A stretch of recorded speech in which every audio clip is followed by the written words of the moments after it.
What up, y'all? I'm just passing through today to talk about some of the books that I've acquired recently. First up, we have Mama Day by Gloria Naylor, and it's a tale, it's a generational story about this aunt, his great aunt, and her niece, and it takes place in the Georgia Sea Islands, which most people don't know about, or off the coast of Georgia, and it's where a lot of descendants of former African slaves live, and it's probably one of the most African places in America. Don't quote me on that. I could be wrong, but yeah, this is Mama Day. Next up, we have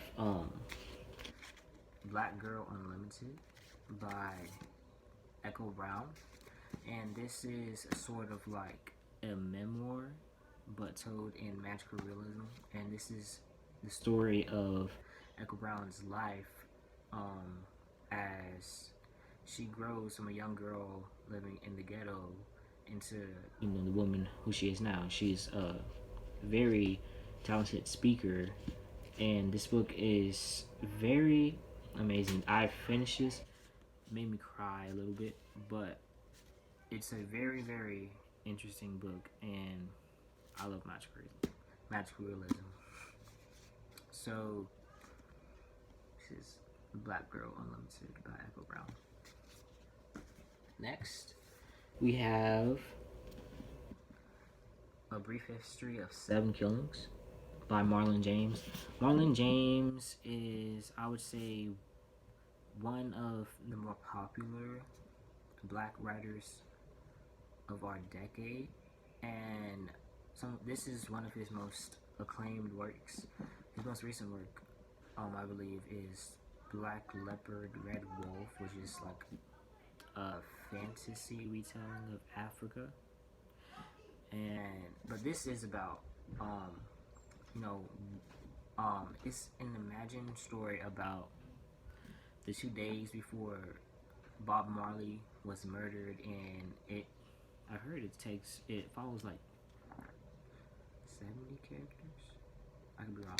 It's a big book, but it's supposed to take place around the time that Bob Marley was assassinated, and it follows all these different people and what they're doing around this time.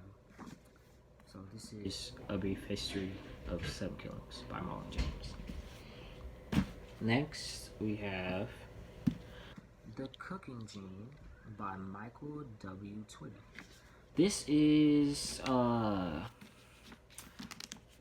part cookbook, part history of Black American Southern food, and part memoir, because this author, Michael W. Twitty, he tells the tale and the evolution of Black Southern cooking, and he talks about the roots that it has in Africa and through slavery, and then he also puts in some of his own life stories and his own experiences with it.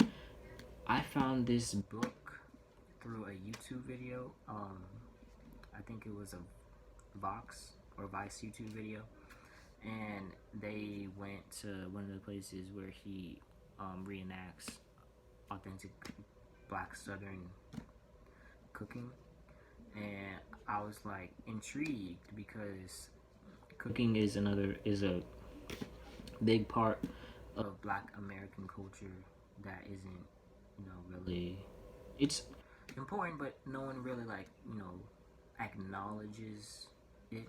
You know what I'm saying? But I started reading this, and it's very interesting. So this is The Cooking Gene by Michael W. Twitty. Next up, we have Black by, what are the names? I don't know the first names, but this is Black, and it's a comic book, There's a second book that I think came out recently called White, but it's a comic book that follows the idea of what if only black people had superpowers, and then it talks about you know what would happen and what happened if black people were that black people with superpowers were revealed to the public. And this is a very interesting book. It's not long. It's not long, you know. But the two opposing theories, like not theories, thoughts, um, within the book, the two major opposing thoughts are, you know, should black people expose themselves to help the community or should they not? Which is, something that's really talked about. And also, should we fight back with force against the people that are persecuting us because they're being hunted by this white man in the story because he wants to use them for their powers? Or should we just stay on the ground? It was a very interesting read. It kind of reminded me of narratives that are somewhat similar to what Malcolm X and Martin Luther King Jr. had going on back during the Civil Rights Movement.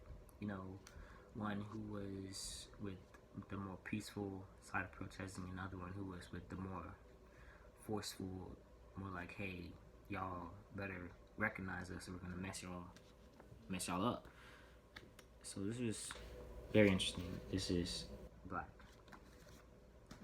Most of these books I got off of Amazon or from this website called Thriftbooks. They have really good copies of books for low prices if you're not trying to pay like $20-$30 for 2 books.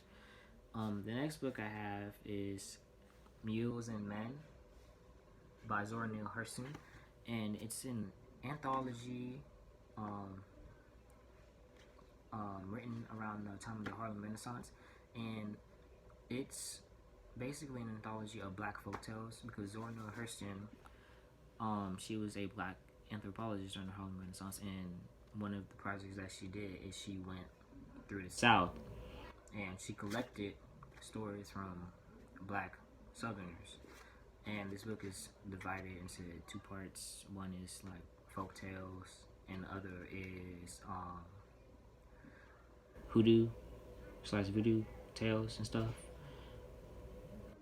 Zora Neale Hurston was a very important figure during the Harlem Renaissance, but unfortunately, when she passed away, no one really remembered her until like the 80s when Alice Walker wrote a piece on her called Looking for Zora, which you should give that a read.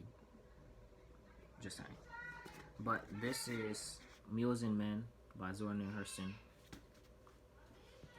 The next book I have is, it doesn't have a cover, but this is Acolytes by Nikki Giovanni, and it's a collection of poetry that she wrote around her mother's death way back in like the early 2000s.